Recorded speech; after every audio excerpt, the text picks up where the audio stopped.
Minus பக்கங்கள். Hi friends, இது மாலிகாவின் கேளுங்க கதை கேளுங்க.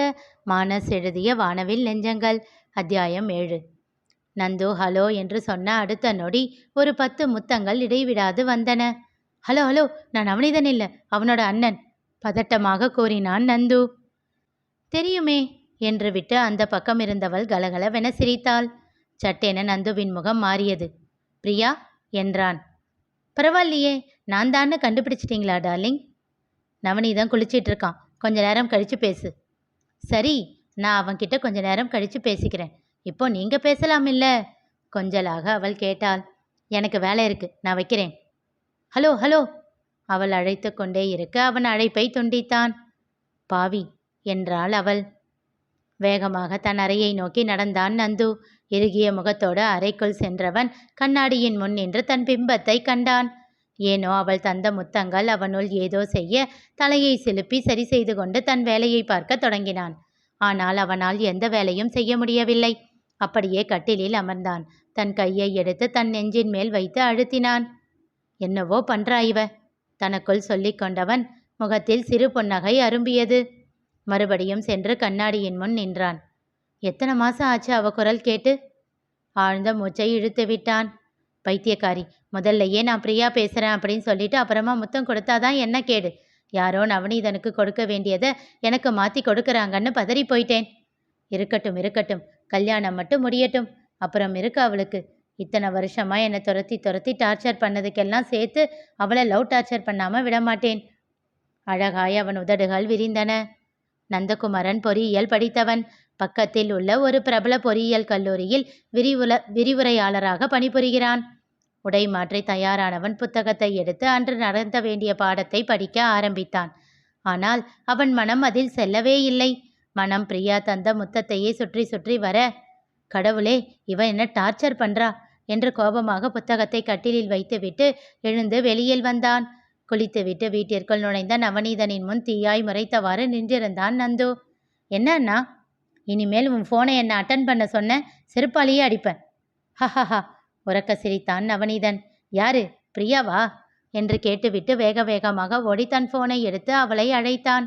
அறைக்குள் சென்று பேச ஆரம்பித்தான். ஹலோ, என்னடி புது நம்பர் மாத்திட்டியா? ஆமாண்டா, அதை சொல்லத்தான் கால் பண்ணேன். அப்புறம் உன் ஆள் கூட பேசின போல இருக்கு. ஆமாண்டா என்றாள் குதூகலமாக. நம்பர் வந்த உடனே நீன்னு தெரியாம எடுத்துட்டான். இதுவே உன் பேர் இருந்திருந்தா தொட்டிருக்கவே மாட்டான். ஏண்டா, ஏன் ஒருத்தி சந்தோஷமா இருந்தா உனக்கு பொறுக்காதா? சரி, அதை விடு. அண்ணன் என்ன பேசினா? அவர் எங்க பேசினாரு? நான் அண்ணன் தெரிஞ்சதும் வச்சுட்டு போயிட்டாரு. ஐய, இதுக்கு தான் இவ்வளவு சீன் போட்டியா?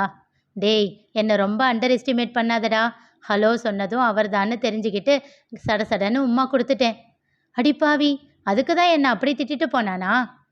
என்ன சொன்னாரு? செருப்பால் அடிப்பேன்னு சொன்னான். விடுடா விடுடா, காதல்ல இதெல்லாம் சாதாரணமப்பா. ஏய், உன் காதலுக்கு நான் ஏண்டி செருப்படி வாங்கணும்? ஏன்னா நீ என்னோட ஃப்ரெண்டு. ஆமாம், அதுதான் நான் பண்ண பெரிய பாவம். என்னடா இப்படி சொல்கிற? சோகமாக அவள் கேட்டாள். ஏய், போதும் போதும், ரொம்ப நடிக்காத. நீ யாருன்னு எனக்கு தெரியும், நான் யாருன்னு உனக்கு தெரியும். நம்ம 2 பேரும் யாருன்னு இந்த குடும்பத்துக்கே தெரியும். மறுபடியும் உறக்க சிரித்தாள் பிரியா. சரி, உனக்கு ஒரு ஹாப்பி நியூஸ் சொல்லவா? நீ சொல்லு, ஹாப்பியா இல்லையான்னு நான் சொல்கிறேன். வர்ற மண்டே நான் வீட்டுக்கு வரேன். சரி. என்னடா சரின்ற? அப்போ என்ன, உன்னை வர வேணாம்னு சொல்கிறியா? அப்படியே மூஞ்சிலேயே குத்துவேன். என்ன அந்த வீட்டுக்கு வரக்கூடாதுன்னு சொல்கிறதுக்கு நீ யாரு? அது என்ன உன் வீடா? நான் முரளி அண்ணனுக்கு ஒரு ஃபோன் போட்டால் போதும், அவ்வளோதான், தெரிஞ்சுக்கோ. அப்பா, காது வலிக்குதடி என்று தன் காதை குடைந்தான். சரிப்போ, அப்போ நான் ஹாப்பி நியூஸை சொல்ல மாட்டேன். ஏய், அப்போ இது அந்த ஹாப்பி நியூஸ் இல்லையா? இல்லை. அப்போ அது என்னன்னு சொல்லு. மாட்டேன், நீ தான் என்னை கிண்டல் பண்ணுறியே. என்னடி இது, நம்ம 2 பேரும் கிண்டல் பண்ணிக்கிறது என்ன புதுசா? நீ சொல்லு செல்லம். அம்மாவுக்கு டிரான்ஸ்ஃபர் கிடைச்சிருச்சு. எந்த ஊருக்கு? நம்ம ஊருக்கு பக்கத்தில் இருக்கிற எலவனாசூர் கோட்டை. ஏய், சூப்பர்டி. அப்போ நீயும் அம்மாவும் இங்கே வந்துடுவீங்களா?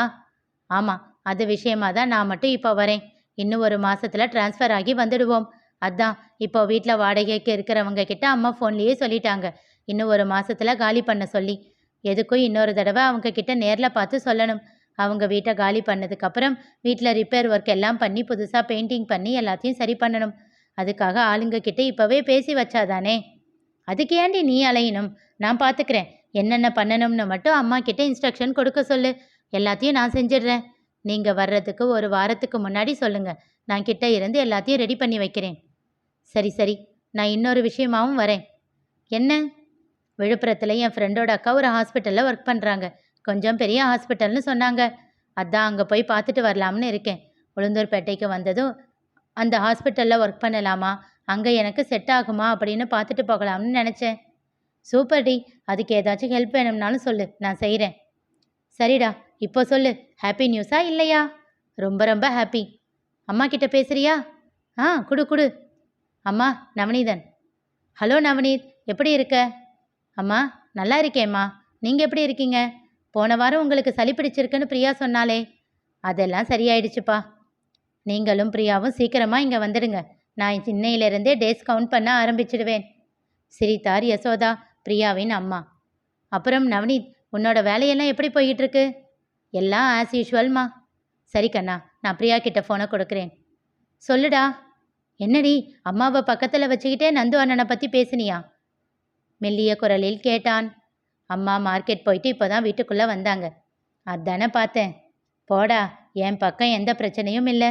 எனக்கு ஓகேன்னா அம்மாவுக்கும் ஓகே தான். முரளி அண்ணனும் சத்யா அண்ணியும் என்ன சொல்ல போகிறாங்க? அவங்களுக்கும் என்னை ரொம்ப பிடிக்கும்.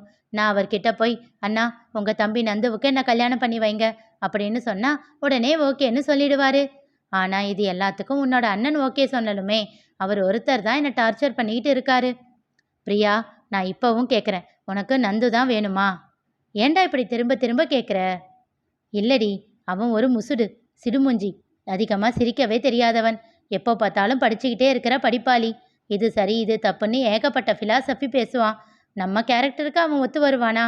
எதுக்கும் நல்லா யோசிச்சுக்கோ. இல்லைடா, எனக்கு நந்து தான் வேணும். பெட்ரோல் மார்க்ஸ் லைட்டே தான் வேணுமா? அப்புறம் உன்னோட இஷ்டம். சிரித்தாள் பிரியா. சரி, நான் வச்சிடுறேன். மண்டே அன்னைக்கு ஊருக்கு கிட்ட வர்றப்போ ஃபோன் பண்ணு. நான் பஸ் ஸ்டாண்டில் வந்து உன்னை பிக்கப் பண்ணிக்கிறேன். சரிடா, பாய். பாய்டி. நவநீதன் உளுந்தூர்பேட்டைக்கு பக்கத்தில் தியாகதுர்கம் என்னும் ஊரில் உள்ள தனியார் வங்கி ஒன்றில் காசாளராக பணிபுரிகிறான்.